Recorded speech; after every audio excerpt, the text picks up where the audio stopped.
Shalom saudara dikasihi Tuhan Yesus Kristus. Selamat pagi, selamat berjumpa dalam renungan pada pagi hari ini. Kembali kita bersyukur saat ini kita boleh bangun dengan kekuatan, kesehatan dan berkat Tuhan. Semua ini karena kemurahan Tuhan. Sebelum kita mendengarkan renungan firman Tuhan, mari sama-sama kita berdoa.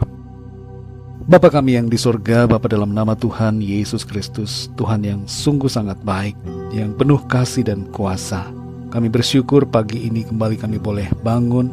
Tuhan sudah melindungi kami dari malam hingga saat ini. Dan keberadaan kami pada saat ini semuanya karena kemurahan Tuhan. Terima kasih ya Bapa. Saat ini kami mau mendengarkan sabda firman-Mu. Urapi setiap kami agar kami mengerti akan kehendak-Mu. Dalam nama Tuhan Yesus kami berdoa. Haleluya. Amin. Saudara dikasih Tuhan, pembacaan Alkitab kita pada saat ini terdapat dalam Kisah Para Rasul pasal yang ke-11. Saudara dapat membacanya secara pribadi setelah mendengarkan renungan ini.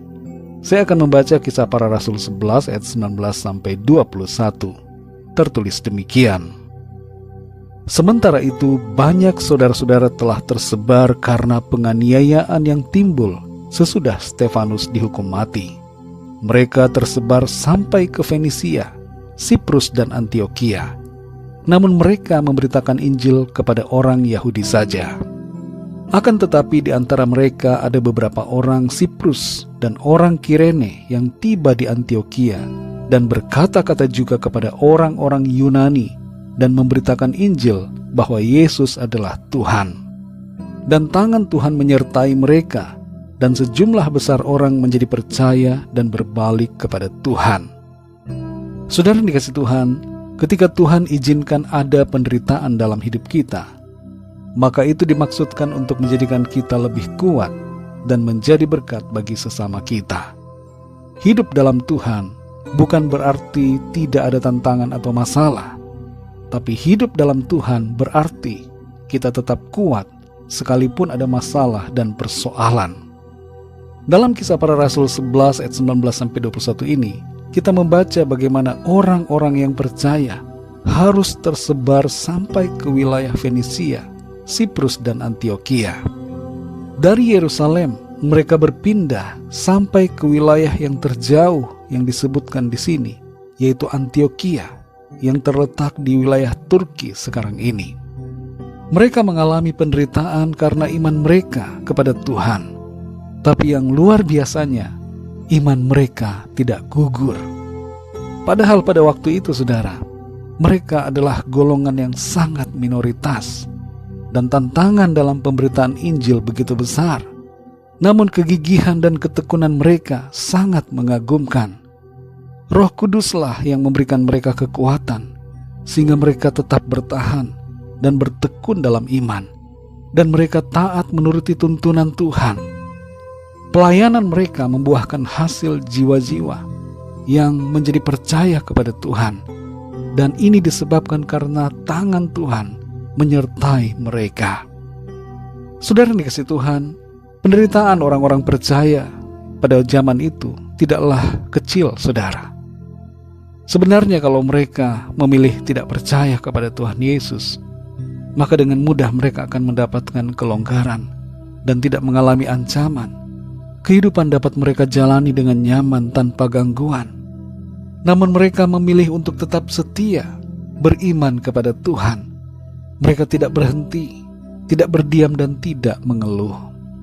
Kita melihat di sini saudara bahwa penderitaan yang mereka alami dijadikan mereka sebagai kesempatan untuk menunjukkan kesetiaan iman mereka kepada Tuhan.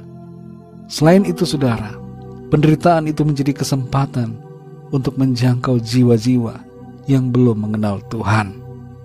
Bagi mereka tidak ada masalah yang terlalu besar yang dapat menghentikan mereka dari pelayanan.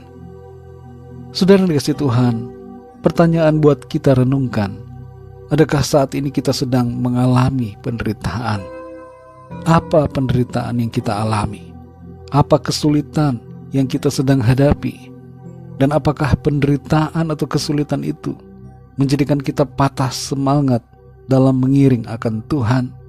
Adakah kesulitan dan penderitaan yang kita alami membuat kita menjadi tawar hati kepada Tuhan. Mari kita kembali mengingat akan kisah dalam ayat-ayat ini. Pakailah penderitaan yang terjadi dalam hidup kita sebagai kesempatan untuk kita semakin maju dalam iman, maju dalam pelayanan, dan jangan anggap itu sebagai beban yang berat. Bersyukurlah saudara, karena keselamatan yang dari Tuhan, dan bersyukurlah untuk kekuatan yang Dia berikan kepada kita. Pakailah setiap kesulitan yang ada menjadi kesempatan untuk memuliakan Tuhan dalam hidup kita. Masalah yang kita alami umumnya tidak seberat orang-orang yang percaya pada waktu itu. Mungkin kita mengalami keadaan sakit, diberhentikan dari pekerjaan, masalah keuangan, masalah ekonomi dan sebagainya. Tapi mari saudara hadapi setiap penderitaan dan masalah itu sebagai kesempatan untuk menyatakan iman dan kesetiaan kita kepada Tuhan. Kasih karunia Tuhan akan memampukan saudara dan saya. Mari kita berdoa. Bapa kami yang di surga, Bapa dalam nama Tuhan Yesus Kristus, kami bersyukur untuk firman-Mu yang sudah kami dengar pada saat ini. Kami belajar dari kehidupan orang-orang percaya di masa yang lalu, betapa mereka tetap kuat di dalam Tuhan, tetap setia dalam penderitaan dan masalah yang mereka alami. Tolong kami juga Tuhan, agar kami tetap setia kepada-Mu.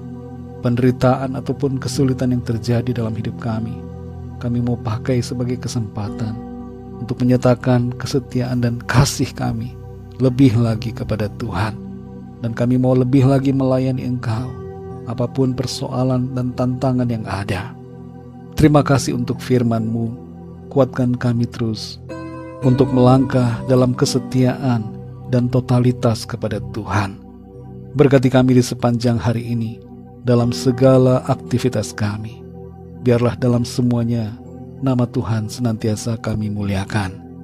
Kembali kami berdoa bagi yang sakit dan dalam persoalan, agar Tuhan menjamah, menyembuhkan, dan memberikan mujizat-Mu, pertolongan-Mu bagi setiap kami. Kami percaya kami alami kemenangan, sukacita dan berkat Tuhan.